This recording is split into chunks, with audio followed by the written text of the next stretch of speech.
right, now smile. Excuse me. What's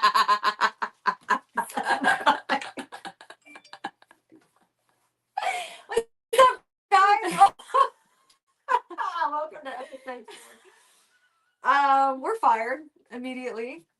Stand by. It just came out. It's okay. It's the Red Bull. So this week's episode is going to be all about captive breeding and what we think about it and why it's relevant. But before we get started, happy Thursday. Happy Thursday. Do I sound like one of those meme-fluencers? Mom influencers? Hey guys, what's up? So we've had an interesting week this week. I started taking my iguana outside to get some sun because it's beautiful outside and like the sun is like the rays of Jesus rays are coming down and I was like, yes, Clyde's gonna love it outside. And so I took him outside where he was basking and like loving every second of it. And then something just like happened in his brain that like his primitive side took over and he just starts like flipping out, like running through the yard, whipping his tail at me, mouth open, trying to bite me, like trying to scale the fence lines. Like I've never seen anything like it before. Well, that one year we took him out at Buckley and he climbed that tree. It was like a short tree. So anytime he goes outside, he acts up. So we purchased him like a giant enclosure in which he can like sit in all summer long. But I'm a little bit scared because he's not a small iguana. Like he's freaking massive. And he's a sweetheart. He lets me pick him up. He lets me rock him and kiss him and like put him in the bath. But when he goes outside, it's literally like he goes like back to his instincts and just does not He's a sweetheart with me at all. Yeah. So, and I don't know if I talked about this the last episode, but I had a mite outbreak with one of my rescues. And then Haley took one of the rescues and then she got a mite outbreak and none of my personal animals were affected. Just the snakes that came from this particular rescue, but she had... I'm still dealing with it. Yeah, because it's just, I don't know if any of you guys have ever had like mites in your snake room or in your... I thought it was gone and it came back. With vengeance. Like they are just, so I finally, everything's under control. It took me about a week to get it to where there's no live mites anywhere. And then today I was peeing and I looked at my arm and there's a little mite on my arm and I literally wanted to die. You didn't tell me that. Yeah, so it happened, well, I guess I haven't talked to you since it happened, but yeah, today. So I'm spraying Jurassomite everywhere, freaking out. Like, and that shit, it hurts my lungs. Yeah, because it's like straight clove. Like anytime we've used it, I get like a chest infection. Yeah, so our whole week has just been complete chaos, which I feel like I always say that, but I took the week off of doing hair so that I could deal with my animals and stuff like that. My chickens, I didn't tell you this. Remember the other day when Deborah laid an egg in the garage? Mm-hmm. And I was like, oh, she's freaking out over this egg. Mm-hmm. Somehow all of my chickens have like migrated to this one egg and they're all taking turns sitting on it. Yeah. And if I take it to eat it, they freak out. Yeah. Olga Pataki was in my kitchen window. You know what you do? What? They make fake eggs. Get it and put it there.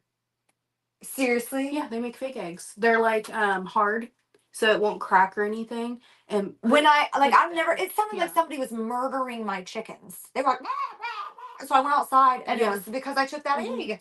So get a fake egg. They sell them at like Tractor Supply and stuff, but you can order one and put it there instead. Because I want to eat the egg. Mm-hmm. I don't want them to sit on it. So anyway, long week with animals, but let's get into it. Our topic today is captive breeding. This is an extremely... Where are you going? This is an extremely controversial subject for some reason. And I think because there's so much diversity with captive breeding and there's so many things like that can go wrong with captive breeding.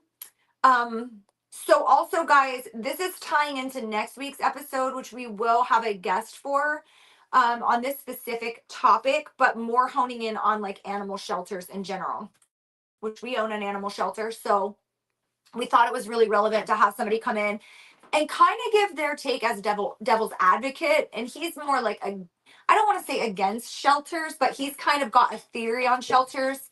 And of course, we run a shelter, so we have our own take on shelters. But captive breeding. So captive breeding can be done really well, and captive breeding can go really badly. Um, a lot of people are very against the breeding industry. A lot of people are really for it. So being rehabbers, I do understand the side of, captive breeding that is ugly, that is harmful, and that does put a bad image on our hobby. And I use the word hobby loosely because I know that that word kind of has some controversy to it as well. Some people call themselves hobbyists, some people call themselves enthusiasts. I don't really know what I classify myself as. I would say I just say keeper, like a keeper, like a. Yeah, so I definitely do view this as sort of a hobby. I really enjoy it. It's something that I pride myself in, how I care for these animals, how their enclosures look, what I'm feeding them, the research I do on them. It's very intense. It's very time consuming, but it is fun for me. And now that's my keeping side of it. And then I have my rehabbing side, which is completely and totally different than, obviously, than that of a hobbyist. So there is a term that we hear a lot, and it is literally just a backyard breeder. And I want to talk a little bit about that term, um, because this is such a sensitive topic. And by the way, we as a unit, as a, I guess, business, and as hobbyists ourselves, we support ethical breeders. We support, breeders who are educating themselves, who are taking care of their animals, who are also helping to educate their consumer as well, because I think that's super important when it comes to distributing animals to people who might not be very knowledgeable. Now, I understand that breeding is a business, and I respect that, but there's also a side of it where you are dealing with live living beings that I feel like kind of gets overlooked when the business aspect of things overshadows. And I think the reason that that happens is because dealing with animals is heartbreaking, right? Like, we see animals die all of the time. It kind of makes you hard, it kind of makes you numb, it kind of makes you have to kind of turn off your empathy and look at it in a perspective of what happens. And I think some breeders, and I'm not saying all breeders, I think that some breeders have kind of taken that calloused vision and ran with it. And I don't know if you agree with me on that, Yeah. but we have seen the ugly side of breeding, the side that is heartbreaking, and it does make you angry with the industry. And sometimes we do get to a point where we're just like angry with people, with breeders, with keepers, just all around. We're just like, this is unethical, this isn't proper, it's terrible. So in that aspect, I totally see why people are so against breeding. And you see it with dogs and stuff too. It's not just the reptile community, it's not just the tarantula community, it's literally dealing with animals in general. We have seen animals coming from an agricultural standpoint with livestock, that are overbred and malnourished and not cared for, and even inbred, and just things that would like make you question humanity as a whole. And trust me, I do. And then we've also seen animals coming from like dogs and cats. One year I rescued 32 cats. I personally rescued, rehabilitated, and then rehomed 32, 33 cats. It was in the 30s. I vaccinated them myself. I paid for a lot of them to get fixed, and then I found them loving homes. Um, that's a whole concept in and of itself. Cats, we won't get into it, but people just don't fix their animals. So then you're looking at that. Is that a backyard breeder? I don't know what it would necessarily be coined as, but I do know at some point we have to hold humans accountable for the mass amount of animals being produced versus the amount of consumers that actually want these animals. We educate on this a lot. We talk about the pros and cons of breeding. And like I said, we do work with reputable and ethical breeders that we think are reputable and ethical. Of course, we don't see what goes on behind closed doors. We don't have access to everything that they're doing, but we support breeders who do it right. With that being said, captive breeding is also crucial because you are developing a system where animals can thrive that a lot of times aren't able to thrive in the wild. The whole situation with ball pythons, people really love ball pythons and they want specific kinds of morphs. And you see those morph patterns getting more intricate as time goes on because breeders are fucking smart. They're smart. Like, the time. Yeah. So, like, they're talking, it's almost like Chinese to me. Like, I cannot understand. I don't understand it. It's like, people are like, what morph is this? I'm like, it's green and yellow. Like, because we don't care about that. Yeah. Because that's not what we do. So, I mean, I understand how genetics work. I understand how alleles work. I understand, like, how you get certain more, like, Kiko back here is a super fire. I know how you get a super. The blanket of it, I do understand. Now, when I talk to breeders who are doing crazy stuff with genetics, I actually am just, like, in awe of them because they know their stuff. So when it comes to that sort of thing, most of the people purchasing these big, amazing morphs, they're taking very good care of their animals because they are paying a lot of money for them. And then you see, like, the normals. Yes. And there's a backside to that. So I think it's wonderful that hobbyists are searching for that, that diamond in the rough. But the rough is the normals that are coming out of these clutches. Which are my favorite. Well, stricter man up there. We've had so many normals and also wild types. They're bred the normals and stuff for food. Yeah. Yeah. Which breaks my heart. And that's good though, because they're using, I know it sucks, but that's good though, because they're actually utilizing those animals that aren't being sold on the trade. So to have a purpose for them as far as like being feeders, I think that's wonderful. I think that we need to utilize and not let them go out and be, because if you guys look into it, I mean, some of these animals are being thrown into garbage bags and they are thrown into the dumpster while they're still alive.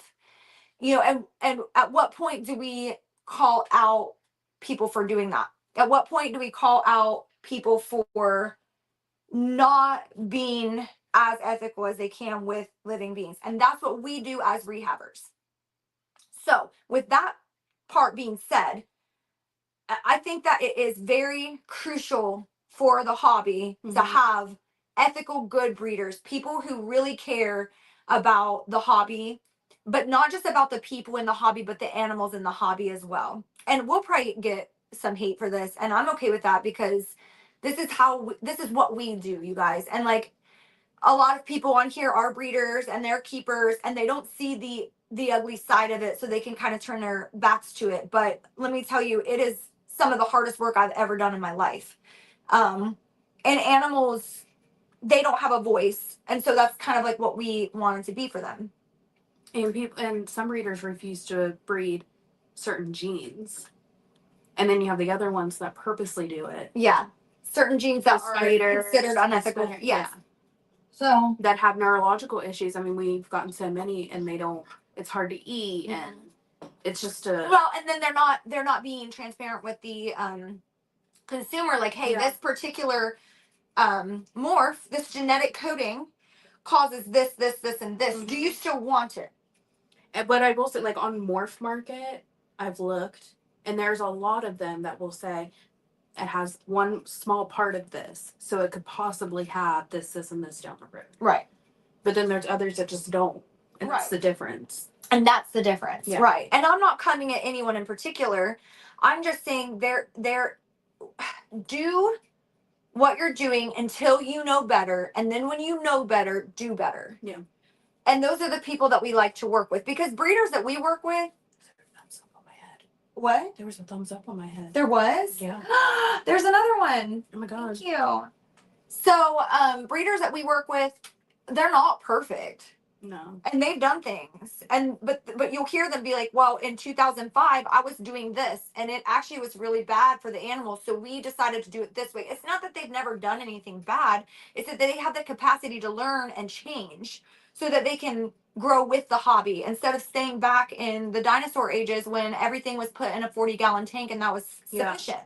I mean, when I had my one tarantula when I was 7, it was kept in a critter keeper. I knew nothing about it. Yeah. And now everything's completely changed. Like, Mm-hmm. because it's never ending Knowledge, information, research. And they're getting more into researching these animals because of how popular it's becoming. Well, that, and because people are like, wait a minute, this doesn't feel enriching. This doesn't feel enriching for the animal. It stops being, at somewhere along the way, I don't know if it's the generational changes as these younger people are coming into the hobby. Somewhere along the way, someone said, this isn't enriching. This doesn't feel ethical. What can we do to change it? And so that's where we're seeing all of these different things coming into the hobby and all of these different ways of breeding and all of this new information, and that we're like really excited about because it's helping our hobby grow in a positive way. So people from the outside who look in, they don't know anything about it. They look at anything and they're like, oh yeah, that looks good. But now, like if somebody comes to my house and they're looking at even just like my little tarantulas, they're like, whoa, like this looks really, really good. Because that's what we want, right? We want people to come in and be like, oh wow, we don't want to gatekeep the hobby, because what's the point in that when there's enough animals being bred right now to facilitate, I think it's like 30% of people, when only 2% are actually like in the hobby like that. So, and that's just statistics that I got off Google, but I mean, you can find, you know, whatever statistics if you research, but it's not very many people are in the hobby. And there's a lot of backyard breeding going on. I mean, we dealt with that one guy who he's now been incarcerated for, he's been charged with animal cruelty because of ball pythons. Awful. They were emaciated, they were covered in mites, they had burns all over their bodies. Thank you, Chris. Yes, I'm glad. So they had burns all over their bodies from heat tape. They, you know, and that's the ugly side of breeding. Yeah. And that's what we try to fight against. The positive side of breeding is this is a really cool hobby. And having these animals, like it's like having a dog or a cat. If they're well taken care of, they're well maintained, you're being ethical, you're doing your research, you're finding out new information, you're putting the money and time into it. This is a really positive thing because it's so educational, it's informational. People do not realize how intricate this hobby is with these exotic animals. But aside from that part of it, and I'm just talking about the hobby itself and keeping, aside from that, there's a whole other aspect to captive breeding. And that's where we're getting into the conservation and preservation of things, which is what this whole season is about. It's crucial for the conservation of endangered species, and it actually offers answers for preventing extinction as well. So not only are we getting to live with these animals that are just remarkable, but because people are captive breeding, we are able to, it turned off, we are able to, you know, help the ecosystem thrive better with animals that are endangered and they're getting ready to go extinct. It increases the population, and it maintains genetic diversity in the ecosystem. So we're keeping these species alive by captive breeding, and we see that with like reticulated pythons. I hear a lot of people talking about reticulated pythons because they are poached so often for their skin, because of the designs on their skin. We're seeing less and less of the mainland retics, and pretty soon they're, you know, they could go extinct. And the only place you're going to find those animals is in our homes where we keep them. I have one right now. Like, and it's the same concept of zoos doing it. 100%. So it provides opportunities for genetic testing, genetic diversity, research, and education as well. So, you know, once these animals go extinct, that's it. They're gone. The Gecko Exchange says, hey. Hello. Thanks for watching, you guys. We really appreciate it. I know some of the topics that we talk about are not like a typical of the hobby in and of itself, just because we're coming from an outside perspective of two people who have poured our time, our money, our energy, our love, our compassion into not just keeping, but actually rehabilitating, rescuing. And it's a totally different world. I'm telling you, until you've experienced it outside of keeping, there's just no way we could explain that to you and what that looks like. So, some of the reptile species being bred in captivity specifically for a purpose include things like the Lister's gecko and the Christmas Island blue-tailed skink. Have you ever heard of that? The Christmas Island blue-tailed skink. There's a Jamaican iguana. So there are conservation efforts to repopulate these iguanas because they are going extinct. They are crucially endangered. But elapids, which sounds crazy because you're like, oh my gosh, she was out there like. Ashley said, I think Hog Island boas are thriving again because of captive breeding. They are, yes. That's a really good example of why captive breeding is so imperative for our ecosystem. Yeah, we did. Yeah. Hog Island boa. Saphira, yeah. So yes, thanks to conservationists, now we're going to get into that side of things. We got into the hobby side. We got into why why we support captive breeding. Is my tarantula up on the thing right there? Is that her butt? And now we're getting into like conservation. Which one?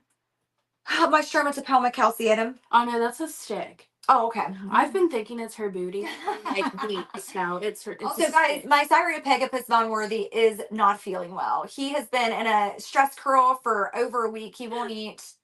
Arachna Cat said, hi, iguanas in Puerto Rico are being eaten, going extinct because of the people. So sad. Yes. Okay, so I have heard that. I have it on my list here.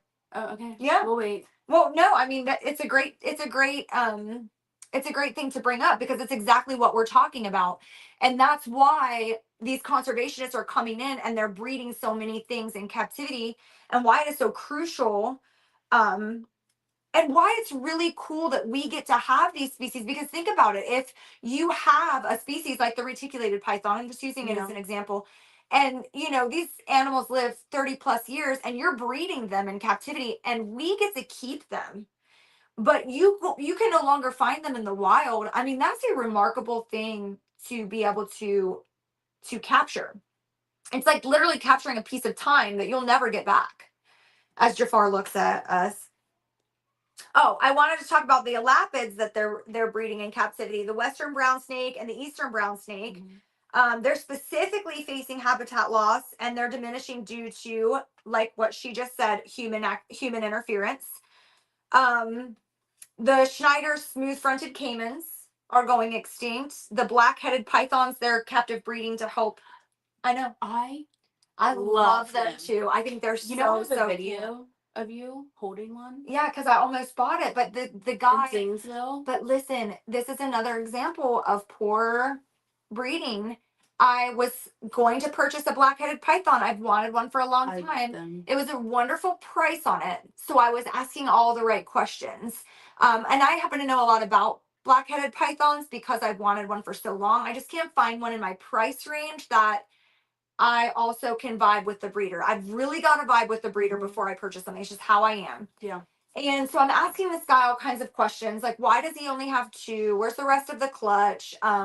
What are they being kept in? How are they being kept? Like when are they being bred?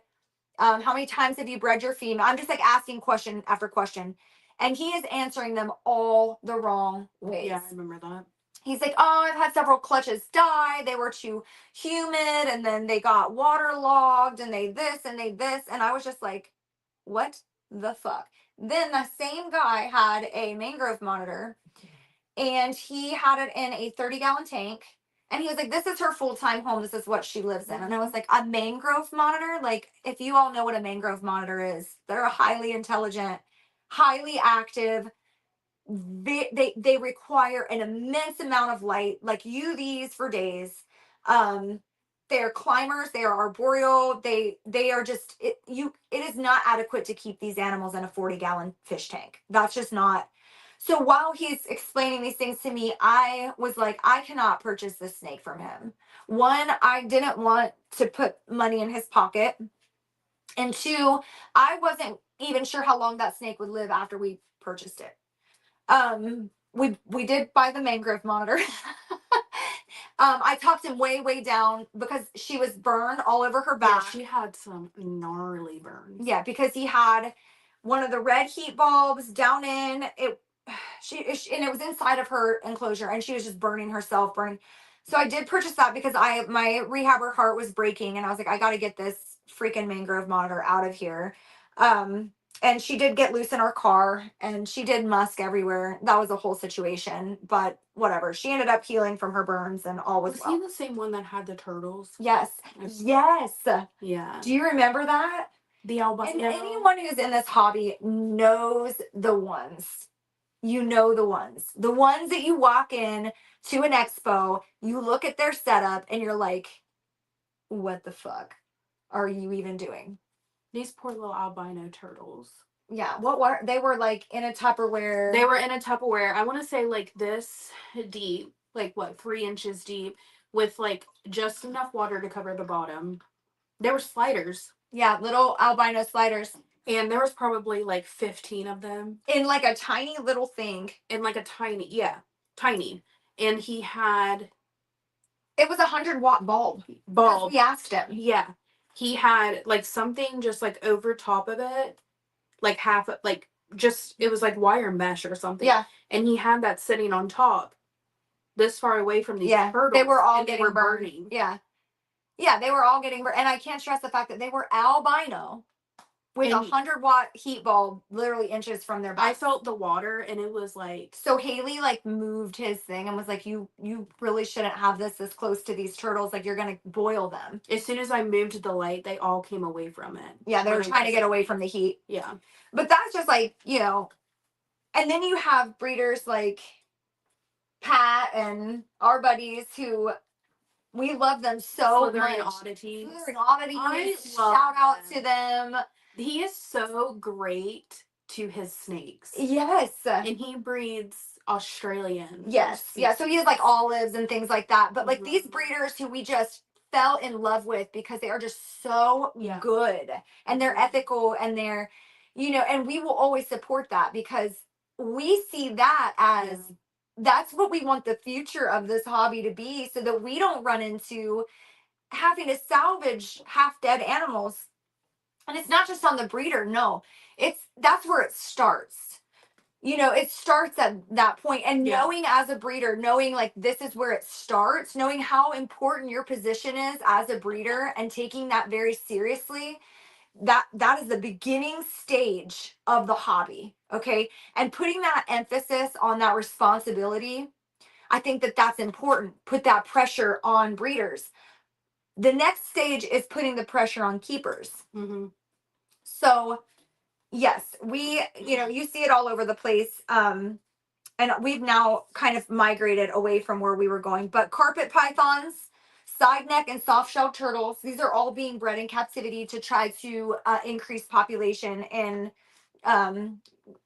places that are not thriving very well. And slithering, does he breed carpet? I think so. I'm pretty sure he does. Yeah.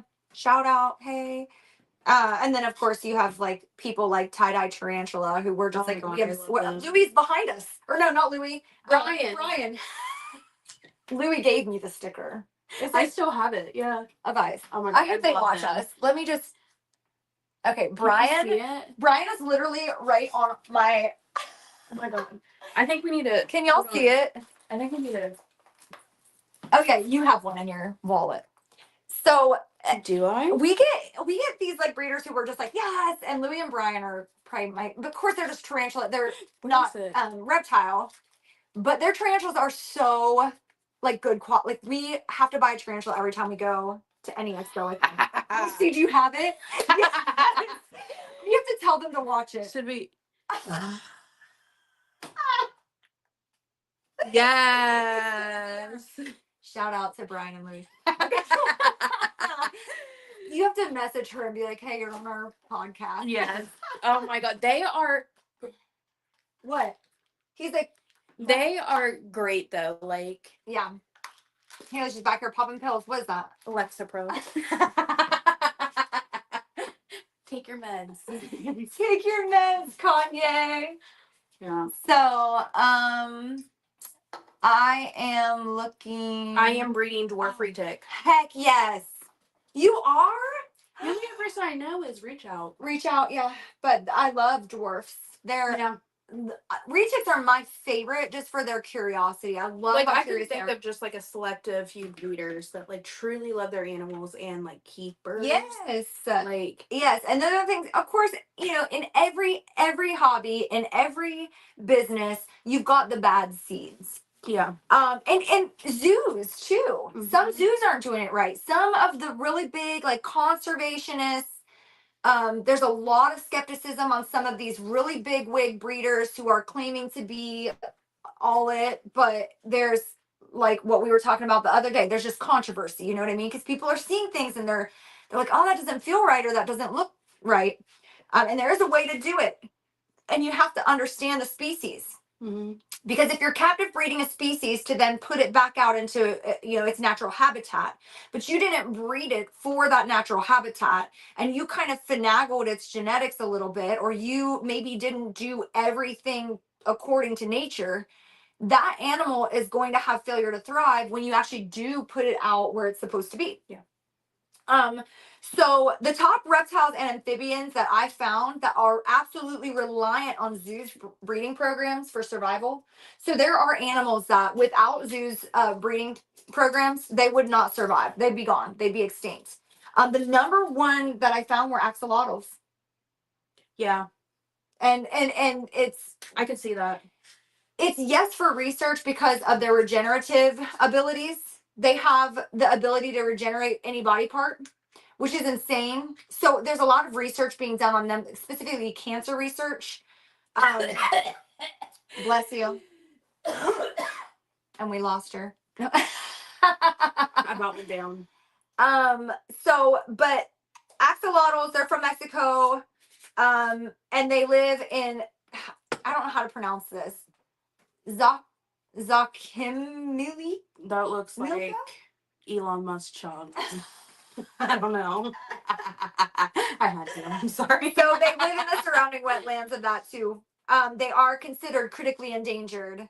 This salamander is facing extinction because of, well, primarily habitat loss. Water pollutants. So if you know about amphibians in general, they do their skin is very absorbent, which is why when you handle frogs and such, you should definitely be wearing gloves. Even if you wash your hands with soap, the soap that's on your hands can hurt the frogs because they absorb everything through their skin. Frogs. This is generally a trait with amphibians. So if the axolotls are living in toxic wetlands, imagine that those toxins are going to be absorbed into their skin and make them very sick and deplete their population. So another thing is the introduction of non-native species, which is our topic for next season. So this season, obviously, we're doing conservation, preservation. Next season, we are going to be doing invasive species. These are the things that are important to us. These are the things that we want other people to know, and the things that we work towards changing in our society, because we have to. We have to spread knowledge when we have it. Pause. What?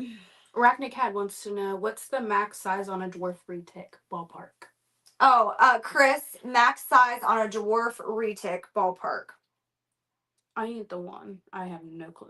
I believe 6 feet, 7 feet. I don't know. I think it's like 7 feet, right?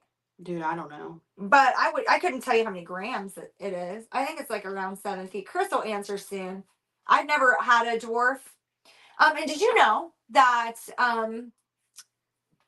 and this is something that I researched when I was researching before I got Jafar. I wanted to know everything there was to know about reticulated pythons.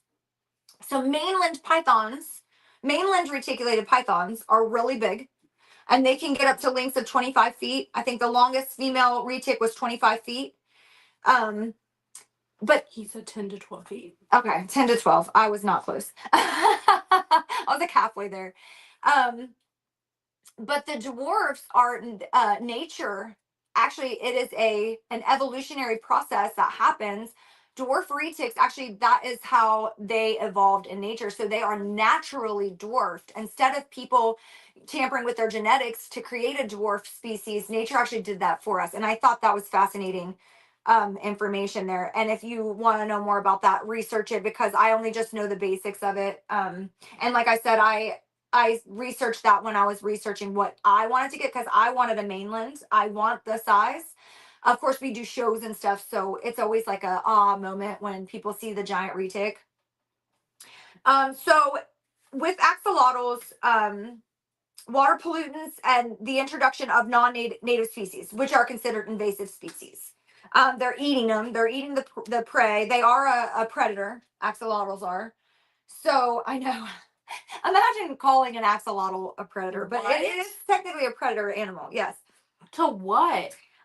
Smaller fish, crustaceans, slugs, snails, things like that. Anything smaller than it'll eat.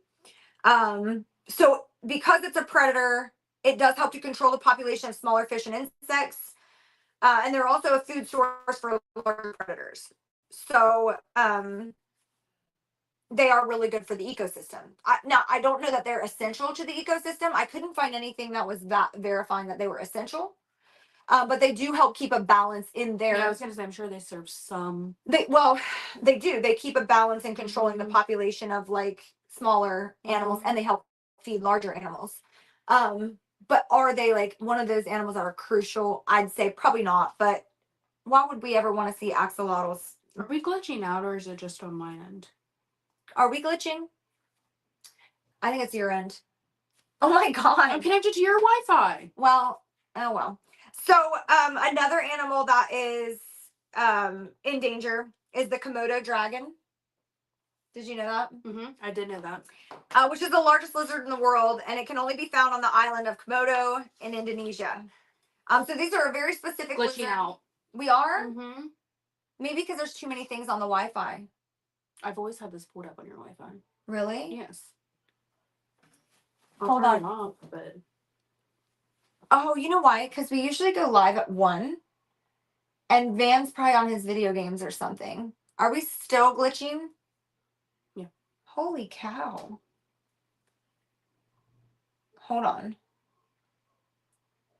Let's see if we can. It's not. I mean, mine doesn't draw enough energy to like even. Yeah. Sorry guys. Let us know if we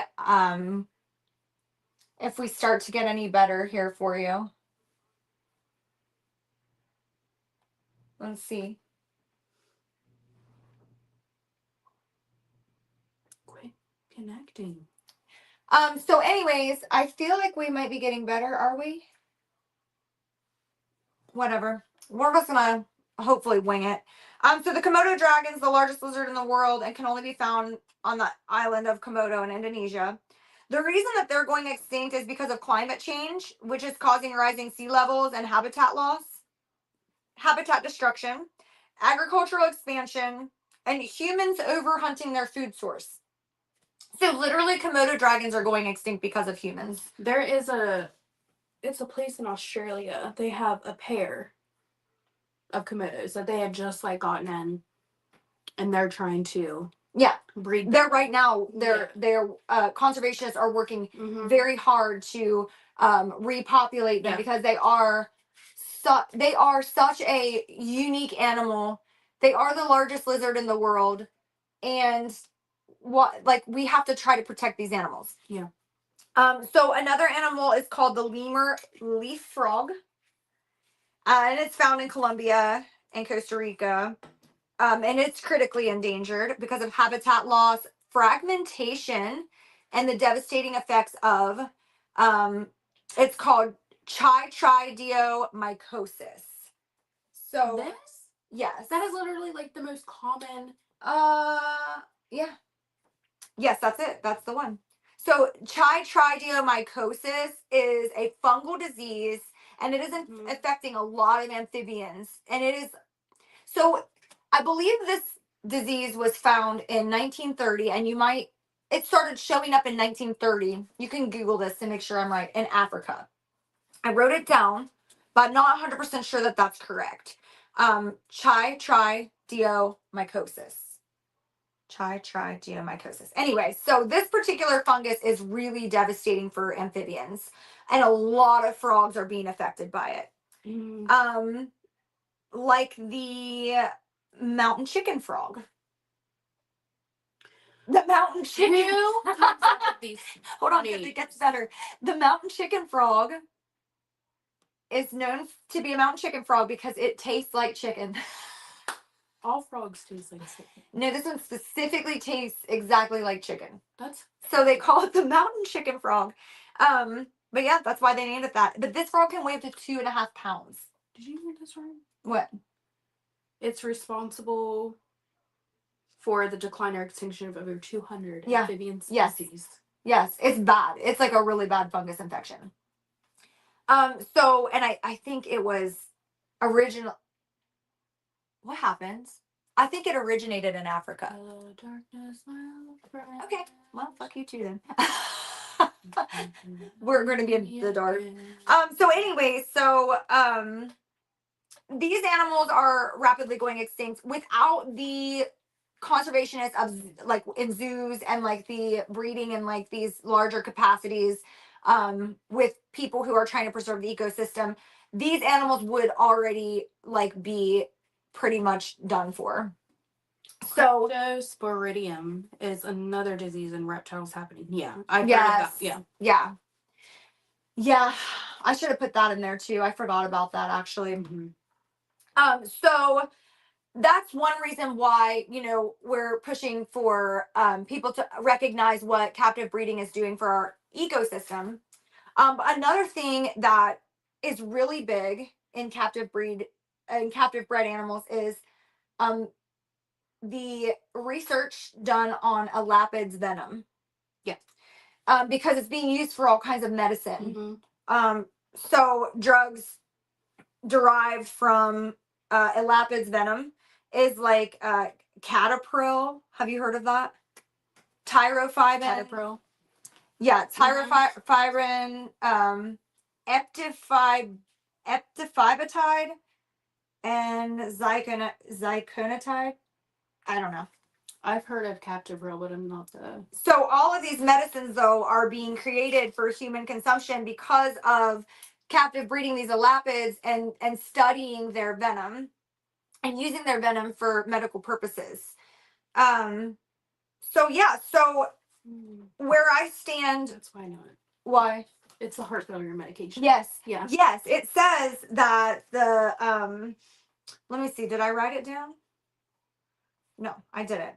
So it does say that for heart medicine specifically, these venom from these elapids are making medical advances leaps and bounds further because they're able to like utilize them for specifically for the heart, but for many other things as well.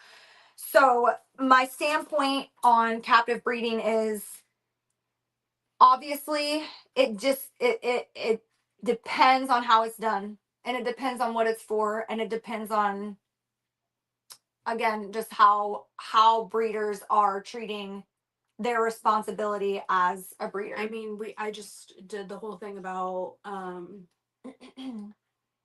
semaglutide and Ozempic. Yeah. The Gila monster. Yeah. They mimicked its venom